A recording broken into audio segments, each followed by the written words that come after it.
Hi there! Today on It Is a Keeper, I'm showing you how to make a quick and easy steak and cheese pasta. This recipe is incredibly flavorful, and the best part is it only takes 30 minutes. This is one of my family's favorite dinners. Seriously, they can't get enough of it. It gets devoured every single time I make it. This recipe definitely needs to be part of your dinner rotation. So if you like this video, make sure you subscribe to my YouTube channel below so you don't miss a single recipe. All right, let's get started making this steak and cheese pasta recipe. Okay, so the first step in making our steak and cheese pasta is we're gonna get the peppers and onions going. So I have a little bit of olive oil here that I'm going to put in the pan, and we're gonna let that get nice and hot before we add the peppers and onions.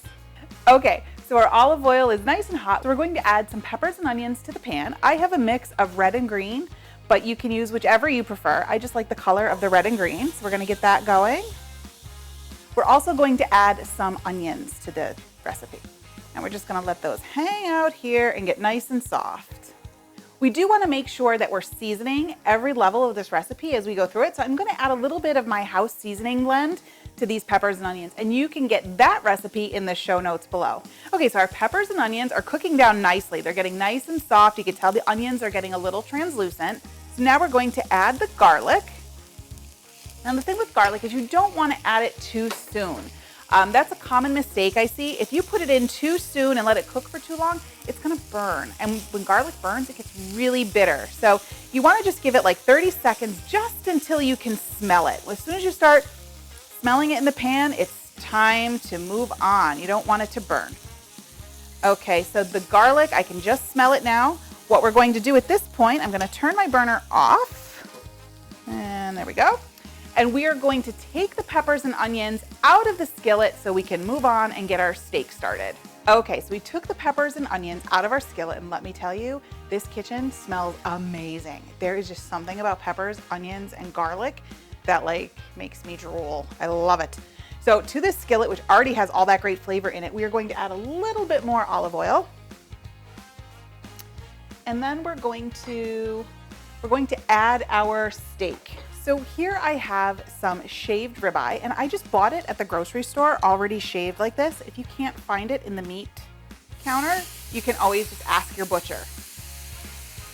Now to our steak, I'm going to add some of my house seasoning blend just to get that seasoned up nice. Like I said, you want to make sure you're seasoning your food as you go along. A lot of times people will say to me their food just tastes very bland, and usually it's because they're not seasoning it enough.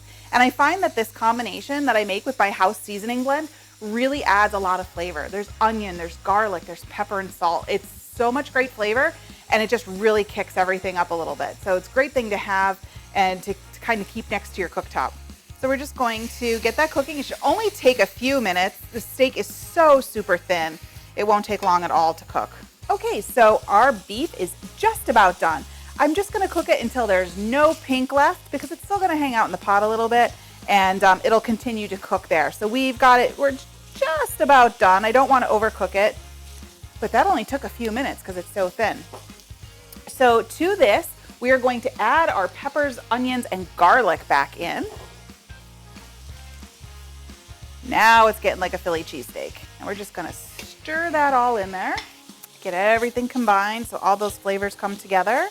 And to this, we're going to add some Alfredo sauce. So I'm totally cheating today, and I'm using a jar of Alfredo sauce, but you can definitely use homemade if you prefer, and you can get the recipe on my website. It'll be in the show notes below. So I'm just going to add the entire jar,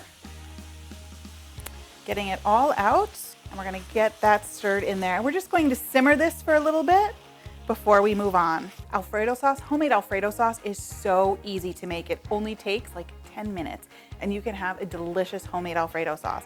But if you're short on time, you can easily use the jarred stuff. It's just as good. Okay, so our steak and peppers and onions have simmered for a little bit in that Alfredo sauce.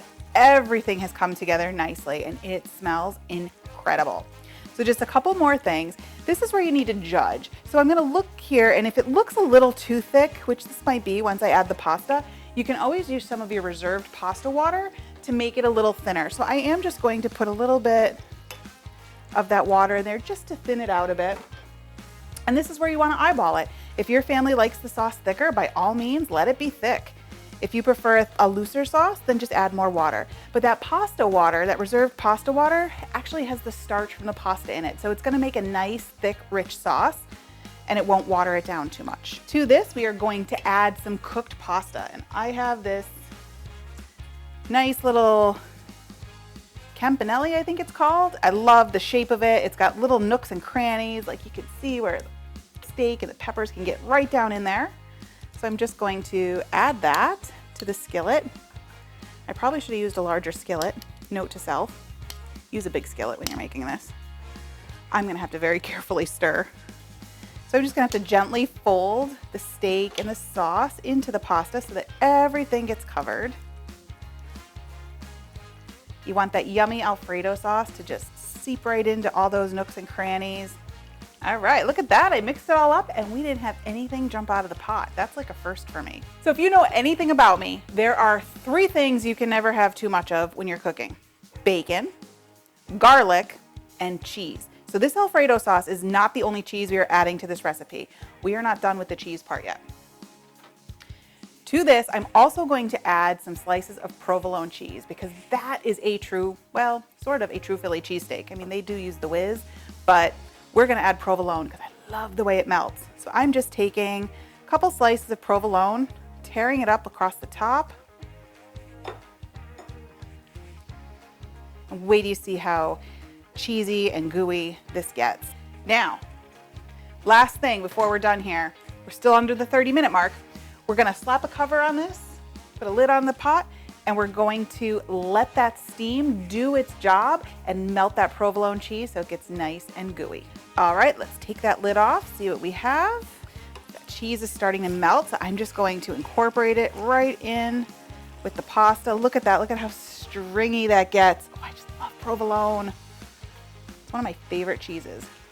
Let's plate this up and give it a try. Look at this, I am going to get a forkful with everything on it, the peppers, the steak, that gorgeous provolone, and of course the pasta. You